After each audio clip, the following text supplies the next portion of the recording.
मूलतः हमारी मांग ये है कि यहाँ पे जो कश्मीरी हिंदुओं का जेनोसाइड हुआ, भीषण नरसंहार हुआ, उन सारे लोगों को न्याय मिले, एक कमीशन गठित हो और जितने लोग यहाँ पे विस्थापित हुए हैं उनको दोबारा एक यूनियन टेरिटरी बना के पनून कश्मीर के माध्यम से उनको वापस उनकी होमलैंड दी जाए। आज क्या है? आज क्या है? आज क्या है? आज क्या है? जिस तरह से यहाँ पे मंदिरों का भीषण रूप से मंदिर तोड़े गए हैं, उन सारे मंदिरों को यहाँ पे रेस्टोर किया जाए प्लेसेस ऑफ वर्शिप एक्ट 1991 के माध्यम से। आज क्या है? आज क्या है? और साथ ही साथ ये बात घोषणा की जाए कि यहाँ पे नरसंहार हुआ, इस बात को रिकग्नाइज किया जाए और इन सारे डेटा को लेके, इन सारी डिमांड्स को लेके हम ज़रूर सुप्रीम कोर्ट जाएंगे।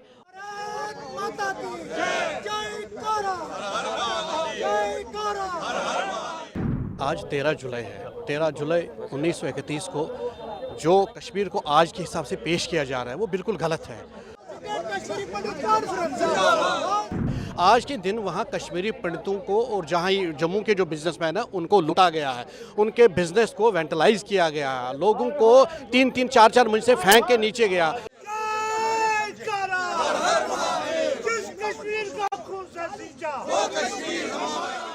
उसकी बात कहीं नहीं है। उस बात को छुपाने के लिए, पर्दे में रखने के लिए कोई 1977 के आसपास इस दिन को अहम यौम शोधा मनाया गया है, जिसको 2019 में भारत सरकार ने मनाने से इनकार कर दिया कि बहुत अच्छा स्टेप है। आज क्या है? आज क्या है? आज क्या है? आज क्या है? आज क्या है? आज क्या है?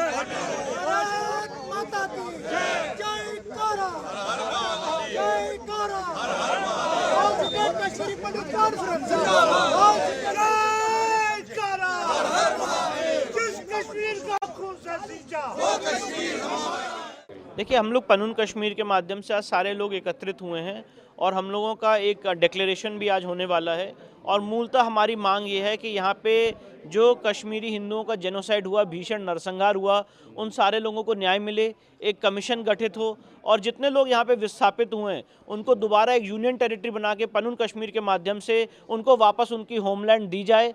जिस तरह से यहाँ पे मंदिरों का भीषण रूप से मंदिर तोड़े गए हैं, उन सारे मंदिरों को यहाँ पे रेस्टोर किया जाए प्लेसेस ऑफ वर्शिप एक्ट 1991 के माध्यम से और साथ ही साथ ये बात घोषणा की जाए कि यहाँ पे नरसंहार हुआ, इस बात को रिकग्नाइज किया जाए और इन सारे डेटा को लेके, इन सारी डिमांड्स को लेके हम ज़रूर सुप्रीम कोर्ट जाएंगे और सुप्रीम कोर्ट में अपनी बात रखेंगे और न्याय की गुहार लगाएंगे। सर, इस पे सुप्रीम कोर्ट में किस तरह का आप हम सुप्रीम कोर्ट में आर्टिकल 32 की पिटीशन फाइल करेंगे और पूरा डेटा कलेक्ट कर रहे हैं। जितने लोग इस समय आज रेफ्यूजी कैंप्स में हैं, जितने लोग आज भी विस्थापित हैं, जितने लोग अपने वापस होमलैंड में जाना चाहते हैं, उनको फुल सिक्योरिटी के साथ एक यूनियन टेरिटरी बना के वो वापस अपनी होमलैंड में जा सकें, उसके लिए जो भी एक डेटा कलेक्शन का काम है वो सारा काम हम करेंगे। जो लूट हुआ महाराजगंज में, ये सिर्फ हरी सिंह के खिलाफ था। महाराजा हरी सिंह अदल का पर्चा था, लेकिन जम्मू वालों के साथ जम्मू के लोग भी वहाँ कारोबार का हर एक कारोबार सुख से रहते थे,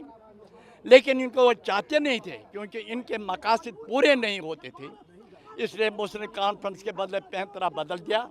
बेग साहब इनका था, महज राजकुमारी इनका मकसद था।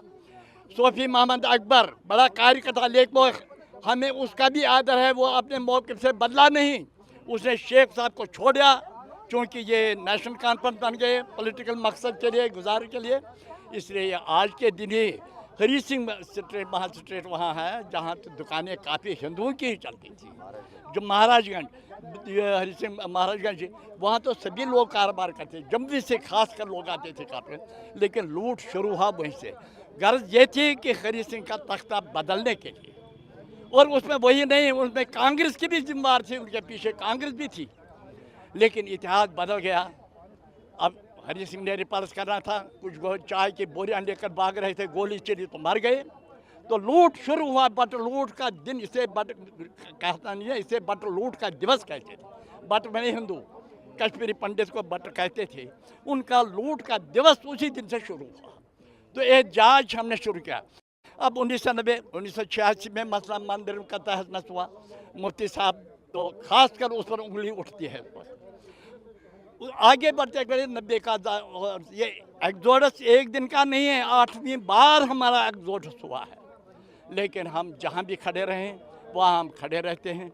जब माइनॉरिटी में हैं, डिमांड हमारी यही है कि इस बटलूट के दिवस का तिरस्कार हो और हमारी जायदाद जो वहाँ गलत तरीके से ले गई, छीनी गई है, उसका भी तदारुक किया। और सबसे बड़ी बात है, एक कमीशन बिठाया जाए। आज तक हमें निकलने का कारण क्या है, क्यों हम why we have been hounded out, हमें निकाला क्यों गया है, इस पर भी एक कमीशन बिठाया जाए तो हमें आगे पता चल जाएगा, वो भी सुप्रीम कोर्ट के दायरे में। आज 13 जुलाई है। 13 जुलाई 1931 को जो कश्मीर को आज के हिसाब से पेश किया जा रहा है वो बिल्कुल गलत है। वो आज आपने सुने होंगे, जो भी कोई पॉलिटिकल लीडर या भूतपूर्व मंत्री या सीएम है, उनके जो स्टेटमेंट आज आ रहे हैं उनका इतना झूठ है जिसके कोई पाव ही नहीं है।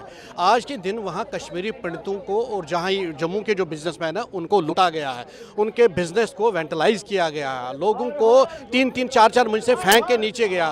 उसकी बात कहीं नहीं है। उस बात को छुपाने के लिए, पर्दे में रखने के लिए कोई 1977 के आसपास इस दिन को अहम यौम शोधा मनाया गया है, जिसको 2019 में भारत सरकार ने मनाने से इनकार कर दिया कि बहुत अच्छा स्टेप है। इसीलिए आज आप देख रहे हैं कश्मीरी पंडितों को आज सड़कों पर देख रहे हैं, जो तब से आज तक हो रहा है, चाहे 31 हो, चाहे 50-84 हो, 86 हो, चाहे 90 है, उस चीज़ को उजागर करने के लिए हम आज दोबारा जगाने आए हो। न बात कोई सुप्रीम कोर्ट सुन रहा है, न भारत सरकार के कानून में ये बात जा रही है। आफ्टर ऑल इतने सालों से कश्मीरी पंडितों के साथ क्या हुआ, जवाबदेही किसी की है नहीं है। कम से कम एक कमीशन तो बैठे, वो तो बिठाए, ये देखे कि इस कम्युनिटी के साथ क्या हुआ। रातों रात ये जो लाखों की तादाद में तो 5 लाख 6 लाख, एक और शर्म की बात है गवर्नमेंट के पास तादाद भी नहीं है। हाँ, मैं इतना यहाँ से कह सकता हूँ, अगर इनको कोई बांग्लादेश या रोहिंग्या गायब हुआ होगा, ये दिया लेके घूम रहे होंगे उसको ढूंढने के लिए, मगर कश्मीरी पंडितों का इनके पास आंकड़ा तक नहीं है। 90 में कितने कश्मीरी पंडित वहाँ से नहीं। हम यही डिमांड करते हैं कि अगर वो उस वक्त जो हुआ है उसका जिम्मेवार कौन है, उसको सामने करिएगा। If you like this video, then like, share and subscribe to ET Now.